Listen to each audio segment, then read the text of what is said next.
সুপ্রিয় শিক্ষার্থীরা, চট্টগ্রাম বন্দর কলেজ কর্তৃক আয়োজিত অনলাইন ক্লাসে তোমাদেরকে স্বাগতম জানাচ্ছি। আমরা আলোচনা করছিলাম তোমাদের হিসাব বিজ্ঞান দ্বিতীয় পত্রের পঞ্চম অধ্যায় যৌথ মূলধনী কোম্পানির আর্থিক বিবরণী, এবং আমরা একটি গাণিতিক সমস্যা নিয়ে আলোচনা করছিলাম, যেটি তোমাদের বইয়ের সমস্যা 8 নম্বর প্রশ্নে আমাদেরকে আর্থিক বিবরণী করতে বলা হয়েছিল। তো আর্থিক বিবরণীর আয় বিবরণী, বহুধাপ আয় বিবরণী এবং সংরক্ষিত আয় বিবরণী গত দুটি ক্লাসে আমরা সমাধান করেছি। আজকে আর্থিক বিবরণীর সর্বশেষ যে অংশটি, সেটি হচ্ছে আর্থিক অবস্থার বিবরণী। আর্থিক অবস্থার বিবরণী অংশটি আমরা সমাধান করব। চলো তাহলে আমরা আমাদের প্রশ্নে চলে যাই। আমাদের প্রশ্নটি ছিল তোমাদের বইয়ের অষ্টম অধ্যায় 8 নম্বর প্রশ্ন, দুঃখিত 8 নম্বর প্রশ্ন ছিল তোমাদের বইয়ের সমস্যা 8। এটি 647 পৃষ্ঠায় ছিল। তো আর্থিক অবস্থার বিবরণী মানে যে বিবরণীর সাহায্যে একটি নির্দিষ্ট তারিখে প্রতিষ্ঠানের সম্পদ এবং দায়গুলি প্রদর্শিত হয়। আর্থিক অবস্থার বিবরণীতে হিসাবকালের শেষ তারিখ মানে হিসাব প্রস্তুতের তারিখে প্রতিষ্ঠানের সম্পদ এবং দায়গুলি প্রদর্শিত হয়।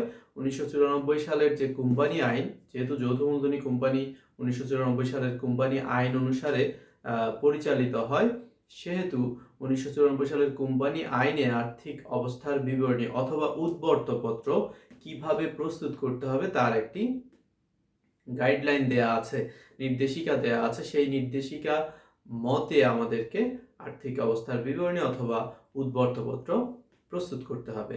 এবং যেহেতু সম্পদ এবং দায়, শেয়ার মূলধন এবং দায়, মালিক শেয়ার মূলধন দায়গুলি দেখাতে হবে আমাদেরকে। তো সম্পদ আমরা প্রথমে দেখাবো। সম্পত্তিগুলি দেখানোর ক্ষেত্রে দেখো, প্রথমে আমরা স্থায়ী সম্পত্তিগুলি লিখব। সো এই প্রশ্নে যে স্থায়ী সম্পদগুলি আছে তার মধ্যে একটি হচ্ছে সুনাম। সুনাম হচ্ছে 20,000 টাকা, এবং সুনাম নিয়ে সমন্বয়ে বলা ছিল সুনামের 5 ভাগের 1 ভাগ অবলোকন করতে হবে। এটি 4 নম্বর সমন্বয়ে বলা ছিল সুনামের 5 ভাগের 1 ভাগ অবলোকন করব। তাহলে 20,000 থেকে দেখো 20,000 এর 5 ভাগের 1 ভাগ হচ্ছে 4,000। 4,000 যদি আমরা মাইনাস করি তাহলে পাবো 16,000 টাকা।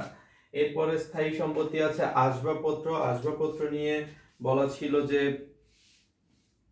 6 নম্বর সমন্বয়ে আসবাবপত্রের উপর 5% হারে এবং যন্ত্রপাতির উপর 10% হারে অবচয় ধার্য করতে হবে। তাহলে আসবাবপত্রের মূল্য হচ্ছে 10,000 টাকা। 10,000 টাকার 5% যদি আমরা নিরূপণ করি, যেটি আমরা আয় বিবরণী করার সময়ও দেখিয়েছি, তাহলে 10,000 টাকার 5% হচ্ছে 500 টাকা। 500 টাকা বাদ দিলে আর থাকবে 9,500 টাকা। অন্যদিকে যন্ত্রপাতির উপর বলা হয়েছে 10% অবচয় ধার্য করতে। যন্ত্রপাতির মূল্য হচ্ছে 50,000 টাকা। 50,000 টাকার 10% যদি আমরা বের করি তাহলে হচ্ছে 5,000 টাকা। 50,000 টাকা থেকে 5,000 টাকা বাদ দিলে আর থাকবে 45,000 টাকা। সো সম্পত্তি, স্থায়ী সম্পত্তিগুলি সব যোগ করলে আমরা পাবো মোট স্থায়ী সম্পত্তি। মোট স্থায়ী সম্পত্তি হচ্ছে 70,500। এরপরে আসবে বিনিয়োগ। বিনিয়োগ আমাদের প্রশ্নে বিনিয়োগ সম্পত্তি শিরোনামে আসবে বিনিয়োগ। বিনিয়োগ দেয়া আছে 10% বিনিয়োগ করেছি আমরা 1/7/2018 তারিখে 1,44,000 টাকা, সেই বিনিয়োগ বসবে। বিনিয়োগের পরে আমরা লিখব চলতি সম্পত্তি। এরপরে দেখো চলতি সম্পত্তি। চলতি সম্পত্তি এখানে প্রশ্নে বিবিধ দেনাদার দেয়া আছে 50,000 টাকা, এবং সমন্বয় ছিল বিবিধ দেনাদার নিয়ে। সমন্বয়ের ঘতে বলা হয়েছিল দেনাদারের 5% আমাদের এই বানা সঞ্চিতি তৈরি করতে হবে। তাহলে দেখো দেনাদার 50,000, এটি 5% হচ্ছে 2,500। 2,500 অনাদায়ী দেনা সঞ্চিতি বাদ দিলে আর থাকবে 47,500 টাকা। 47,500 টাকা। এরপরে চলতি সম্পত্তি ছিল ব্যাংক জমা। ব্যাংক জমার উদ্বৃত্ত দেয়া ছিল। ব্যাংক জমার উদ্বৃত্ত হচ্ছে 80,000 টাকা। রেয়া মিলের চলতি সম্পত্তি যখন শেষ, এখানে আর কোনো চলতি সম্পত্তি পাবো না, নেই। এরপরে আমরা দেখব সমন্বয়ে কোনো চলতি সম্পত্তি আছে কিনা। সমন্বয়ে প্রথমেই ছিল কতে সমাপনী মজুত পণ্য মূল্যায়ন করা হয়েছে 50,000 টাকা। সমাপনী মজুত পণ্য যেহেতু আমরা আগামী হিসাবকালে এই মজুত পণ্য ব্যবহার করতে পারবো, যেটা এই হিসাবকালে ব্যবহার হয়নি, বা বিক্রয় হয়নি, ক্রয়কৃত পণ্যের যে অংশটা বিক্রয় হয় না সেটাকে আমরা সমাপনী মজুত পণ্য বা অবিক্রিত পণ্য বলি। যেহেতু এখান থেকে এই ব্যয়ের সুবিধা আমরা আগামী হিসাবকালেও পাবো, সেজন্য এটি সম্পদ এবং এই সম্পত্তির যে মেয়াদ আগামী হিসাবকালের মধ্যেই সেটি শেষ হয়ে যাবে ধরে নেওয়া হয়। সুতরাং এটি চলতি সম্পত্তি, সমাপনী মজুত পণ্য 50,000 টাকা। অগ্রিম ভাড়া প্রদান করেছি আমরা 1,000 টাকা, এটি চলতি সম্পত্তি 1,000 টাকা বসবে। আমরা যে বিনিয়োগ করেছি, বিনিয়োগ করা হয়েছে দেখো 1/7/2018 সালে, মানে 2018 সালের জুলাইয়ের 1 তারিখে। তাহলে 2018 জুলাইয়ের 1 তারিখ থেকে 2018 ডিসেম্বর 31, এই 6 মাসের আমরা সুদ পাবো।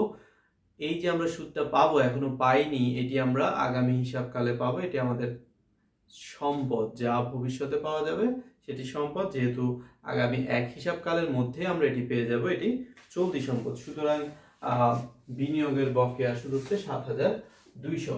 তাহলে মোট যে চলতি সম্পদ দেনাদার 47,500, ব্যাংক জমা 80,000, সমাপনী মজুত পণ্য 50,000, অগ্রিম ভাড়া 1,000 এবং বিনিয়োগের বকেয়া সুদ 7,200 মিলে মোট চলতি সম্পদ হচ্ছে আমাদের 1,85,700। চলতি সম্পত্তি লেখার পরে আমাদেরকে যে সম্পত্তিটি লিখতে হয় সেটি হচ্ছে কাল্পনিক সম্পত্তি অথবা অবাস্তব সম্পত্তি অথবা অলীক সম্পত্তি অথবা ভুয়া সম্পত্তি বা বিবিধ ব্যয় নামে আমরা এই সম্পত্তিকে লিখতে পারি। তাহলে অসমন্বয়কৃত ব্যয়সমূহ এই নামেও আমরা লিপিবদ্ধ করতে পারি।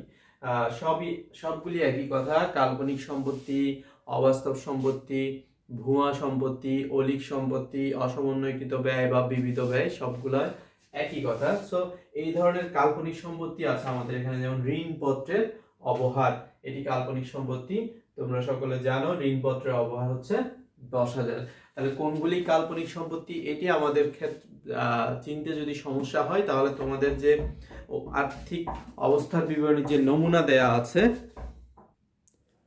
তাহলে কোনগুলি কাল্পনিক সম্পত্তি এটি যদি তোমাদের চিনতে সমস্যা হয়, আর্থিক অবস্থার বিবরণী যে নমুনা এখানে দেয়া আছে সেখানে খুব সুন্দর করে কাল্পনিক সম্পত্তি কি কি হবে তার একটা তালিকা তোমরা পেয়ে যাবে। সো ঋণপত্রের অবহার হচ্ছে একটি কাল্পনিক সম্পত্তি, এই কাল্পনিক সম্পত্তি আমরা লিখব। এছাড়া আমাদের আরেকটি কাল্পনিক সম্পত্তি আছে এখানে, সেটি হচ্ছে বিলম্বিত বিজ্ঞাপন। যে বিজ্ঞাপনের প্রশ্নে বলা ছিল বিজ্ঞাপনের 3/1 অংশ অবলোকন করতে হবে। তোমরা তোমাদের বইয়ের 533 পৃষ্ঠায় আর্থিক অবস্থার বিবরণীর যে ছক আছে সেই ছকে দেখবে অসমন্বিত খরচসমূহ নামে যেই সম্পত্তিগুলির নাম দেয়া আছে সেগুলি হচ্ছে কাল্পনিক সম্পত্তি, যেমন প্রাথমিক খরচ, শেয়ার বা ঋণপত্র বিলির কমিশন বা দালালি, শেয়ার বা ঋণপত্র বিলির অবহার, অসমন্বয়কৃত উন্নয়ন ব্যয়, অসমন্বিত নিট ক্ষতি, এগুলি হচ্ছে কাল্পনিক সম্পত্তি।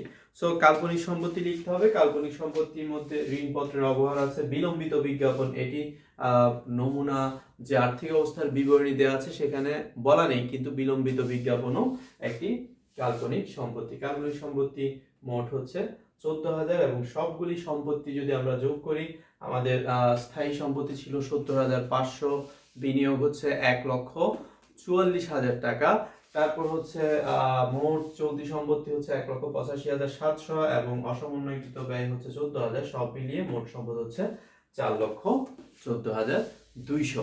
সম্পত্তি শেষ করে এরপর আমরা কি লিখবো, দায়ের দিক, শেয়ার মালিকদের শর্ত ও দায়। এই শেয়ার মালিকদের শর্ত ও দায় যখন আমরা লিখবো সবার আগে আমাদেরকে লিখতে হবে শেয়ার মূলধন।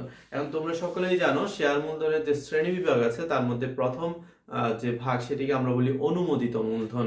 তো এখানে অনুমোদিত মূলধন কত সেটি দেয়া আছে প্রশ্নে। সোনালী কোম্পানি লিমিটেড প্রতিটি 10 টাকা মূল্যের 20,000 সাধারণ শেয়ারে বিভক্ত 2 লক্ষ টাকার অনুমোদিত মূলধনে নিবন্ধিত হয়। তাহলে অনুমোদিত মূলধনটা আমরা প্রথমে লিখবো, অনুমোদিত মূলধন প্রতি শেয়ার 10 টাকা করে, 20,000 শেয়ার 2 লক্ষ। দেখো এটা হচ্ছে অনুমতি নেওয়া আছে, আমরা 2 লক্ষ টাকা পর্যন্ত শেয়ার বিক্রয় করে মূলধন সংগ্রহ করতে পারবো, কিন্তু এই কোম্পানি এখনো ওই পুরো 20,000 শেয়ার বিক্রি করেনি, বা 20,000 শেয়ার বিক্রয় করে যে 2 লক্ষ টাকা মূলধন সংগ্রহ করা যাবে সেই পরিমাণ তারা সংগ্রহ করেনি। কারণ আমাদের রেওয়া মিলে দেয়া আছে শেয়ার মূলধন ইস্যুকৃত ও তলবকৃত 1 লক্ষ টাকা। 1 লক্ষ টাকার মূলধন আমরা ইতোমধ্যে সংগ্রহ করেছি। এক একটা শেয়ার যদি 10 টাকা হয়, 1 লক্ষ টাকার মূলধন সংগ্রহ করার জন্য আমরা কতগুলি শেয়ার বাজারে বিক্রয় করেছি, ওই 1 লক্ষকে যদি আমরা 10 দিয়ে ভাগ করি তাহলে শেয়ারের সংখ্যা পাওয়া যাবে, এবং সেটি হচ্ছে ইস্যুকৃত, বিলিকৃত ও আদায়কৃত মূলধন। ইস্যুকৃত, বিলিকৃত ও আদায়কৃত মূলধন, তা আমরা লিখব প্রতি শেয়ার 10 টাকা করে 10,000 শেয়ার। যেহেতু এই পরিমাণ শেয়ার বাজারে বিক্রয় করে মূলধন সংগ্রহ করা হয়েছে, এটি আর আমরা ক্লোজ করব না। এখান থেকে আমাদের শেয়ার মূলধন বা আমাদের শেয়ার মূলধন হিসাবে এই 1 লক্ষ টাকা বিবেচিত হবে। এখানে যে অনুমোদিত মূলধন, এটি আমরা দেখিয়ে রাখবো যে আমাদের অনুমতি কত টাকার আছে, বাট এটাকে এখানে অনুমোদিত মূলধন আমরা এখানে এটিকে ক্লোজ করে দিব। এরপরে এটি তোমরা জানো যে যেহেতু আমরা চতুর্থ অধ্যায় করেছি যৌথ মূলধনী কোম্পানির যে মূলধন সংগ্রহের পদ্ধতি, সেখানে আমরা যে আর্থিক অবস্থার বিবরণী করেছি, ওখানে অনেক প্রশ্ন, মানে প্রত্যেকটা প্রশ্নেই কিন্তু আমরা এরকম আর্থিক অবস্থার বিবরণী বা উদ্বর্তপত্র করেছি, এবং সেখানেও এভাবে আমরা দেখিয়েছি। তাহলে শেয়ার মূলধন লেখার পরে দায়ের দিকে এরপরে কি আসবে? সঞ্চিতি ও উদ্বৃত্ত। এরপরে দেখো সঞ্চিতি ও উদ্বৃত্ত। সঞ্চিতি উদ্বৃত্তের মধ্যে আমাদের প্রশ্নের সঞ্চিতি তহবিল রেওয়ামিলে দেওয়া আছে 50,000 টাকা, এবং সমন্বয়ে নাম্বার সমন্বয়ে বলা ছিল নিট লাভের 15,000 টাকা সঞ্চিতি তহবিলে স্থানান্তর করতে হবে। আমরা সংরক্ষিত আয় বিবরণী যখন প্রস্তুত করেছি পূর্ববর্তী ক্লাসটিতে, সেখানে দেখিয়েছি সঞ্চিতি তহবিলে 15,000 টাকা স্থানান্তর করার কারণে আমাদের বন্টনযোগ্য যে মুনাফা ছিল সেখান থেকে এটি বাদ দিয়েছি। তাহলে সঞ্চিতি তহবিল 50,000 টাকা ছিল, আমরা যদি নতুন করে আরো 15,000 টাকা দেই, তাহলে আমাদের সঞ্চিতি তহবিলে মোট টাকা হবে 65,000 টাকা। 50,000 এর সাথে 15,000 যোগ হবে। একটি পেনশন তহবিল তৈরি করতে বলা হয়েছিল 20,000 টাকা দিয়ে, এটিও প্রতিষ্ঠানের টাকা। পেনশন তহবিল এটি 20,000 টাকা। পেনশন তহবিলকে এখানে না দিয়ে চাইলে আমরা এই চলতি দায় ও ভবিষ্যৎ ব্যবস্থা এখানেও দিতে পারি পেনশন তহবিলকে। তাহলে পেনশন তহবিল হচ্ছে 20,000 টাকা। এরপরে আছে সংরক্ষিত আয়ের সমাপনী জের, যেটি আমরা পূর্ববর্তী ক্লাসে নির্ণয় করেছি। সংরক্ষিত আয়ের সমাপনী জের নির্ণয় করেছি আমরা 1,33,200 টাকা। সুতরাং 1,33,200 টাকা এবং 65,000 20,000 যোগ করলে হচ্ছে মোট সঞ্চিতি ও উদ্বৃত্ততে আমাদের আছে 2,18,200 টাকা। এরপরে আসবে দীর্ঘমেয়াদী দায়। দেখো প্রশ্নে 12% ঋণপত্র বলা আছে। ঋণ আমরা নিয়েছি 1/1/2018 তারিখে। 12% ঋণ হচ্ছে 50,000 টাকা। দীর্ঘমেয়াদী দায়, একটি দীর্ঘমেয়াদী দায় আছে, সেটা হচ্ছে 12% ঋণপত্র, 50,000 টাকা বসাবো। এরপর হচ্ছে চলতি দায়।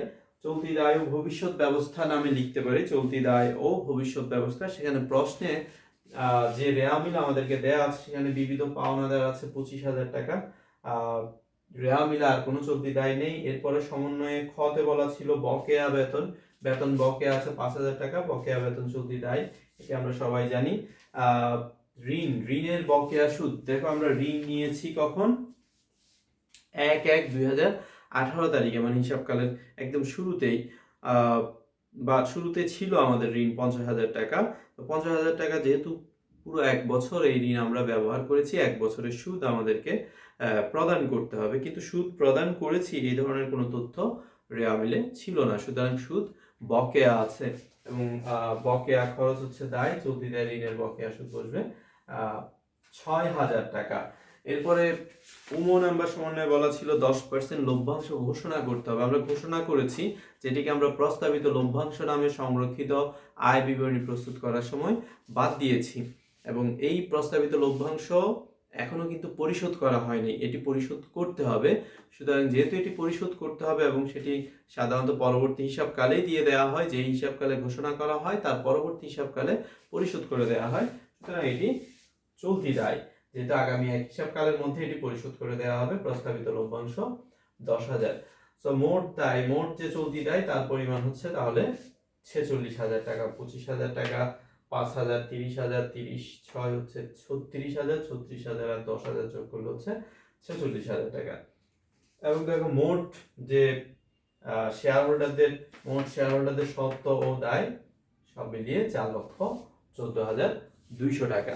1 লক্ষ টাকা শেয়ার মূলধন ছিল, সঞ্চিতি ও উদ্ধৃত 2,18,200 টাকা, দীর্ঘমেয়াদী দায় হচ্ছে 50,000 টাকা এবং চলতি দায় হচ্ছে 46,000 টাকা। তাহলে মোট শেয়ার হোল্ডারদের সত্ত্ব দায় 4,14,000।